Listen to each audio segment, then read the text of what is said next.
Hi, my name is Riley Heinzelman. I'm a student in Media Studies year 2022-2023.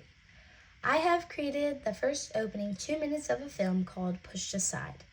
Getting the opportunity to create a movie of my own was an amazing experience. The process was long and at times difficult, but besides the challenges I faced, I really enjoyed getting to work with the film and create an original piece of cinema. I am very proud of how my final film came out, and I am happy to say it matches my original idea. On December 9th, 2022, I came up with my draft idea for my film. I knew that I would probably make changes along the way to my idea, but I was pretty sure on how I wanted my film to look and be set up. The main idea that my film revolves around is the issue of domestic violence. Domestic violence is a very prevalent issue in today's society.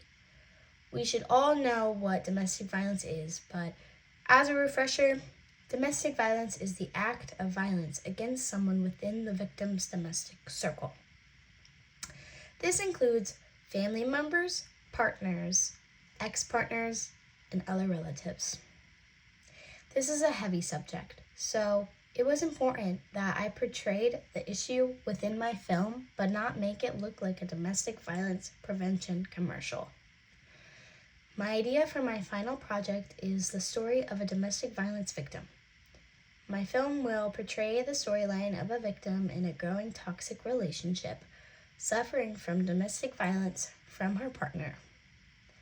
Ultimately, the issue of domestic violence needs continuous awareness and needs to end in entirety.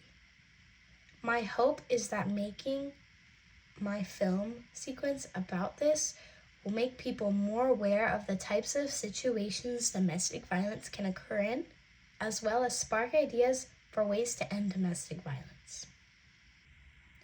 My schedule. Throughout this entire project, I have constructed a blog with many different topics and aspects surrounding my film.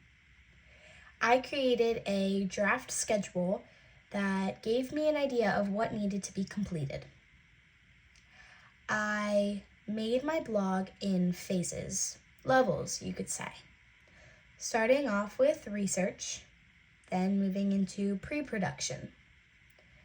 Pre-production included the script writing, storyboarding, and organization.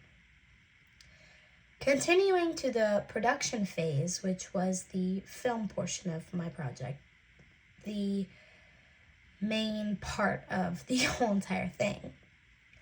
Finishing off, I ended my blog with post-production. Post-production includes editing and combining everything together. My blog helped me keep on track, getting things done when I needed to, and meeting that due date that was scheduled for each portion.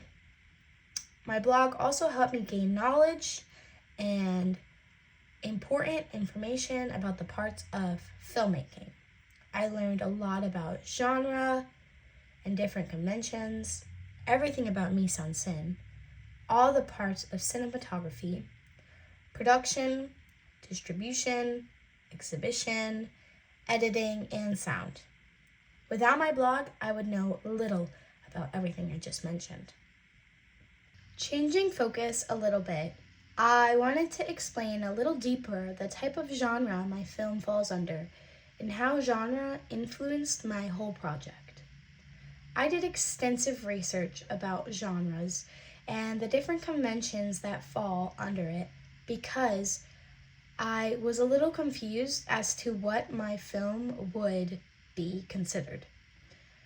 I was confused about this because obviously my film would not be a horror film or a comedy or even a rom-com. So it would fall under that drama film. However, my film focuses on a big issue, so it wouldn't just be your average everyday drama.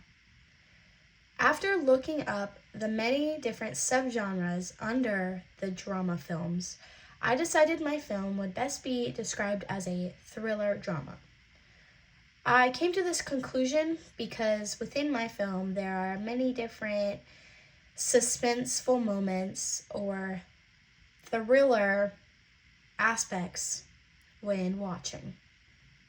An example of a film that is a thriller drama, as well as incorporates a storyline with domestic violence, is Joseph Rubin's Sleeping with the Enemy.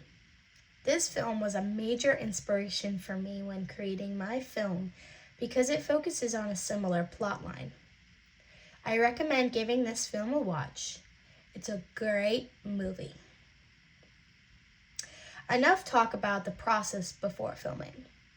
Let's look at my film and the many different aspects I incorporated throughout the entire thing. My film is composed of 40 different shots. I filmed on my phone and edited the entire film using the VN Video Editor mobile app. The opening shot of my film is probably the most important shot sequence within my entire film. The opening shot shows my character on the ground. The shot then cuts to a close-up on her face. The shot cuts once more to an extreme close-up of her removing her hand from her face, and now the audience can see she has a black eye. She opens her eyes and then she blinks. The shot slowly fades, fading the color and transitions to the next shot. The next shot is full of color. I played around with the coloring of these shots to represent a flashback. Originally, I had a black screen in between the shots with the title 1 month earlier to represent the break in time, but it just didn't seem to fit the movie very well. I had my family and friends, and even peers, watch my film many times, and they agreed that the one part that didn't seem to fit within my film was that black screen. Once I made the change with removing the black screen and just fading the colors in the shot, the film looked completely different. It was smoother and was more aesthetically pleasing. I also made sure to keep the title 1 month earlier. However, I made it smaller and placed it at the bottom right of the screen. My products use genre conventions by using a plot with real-world issues and with emotionally driven characters.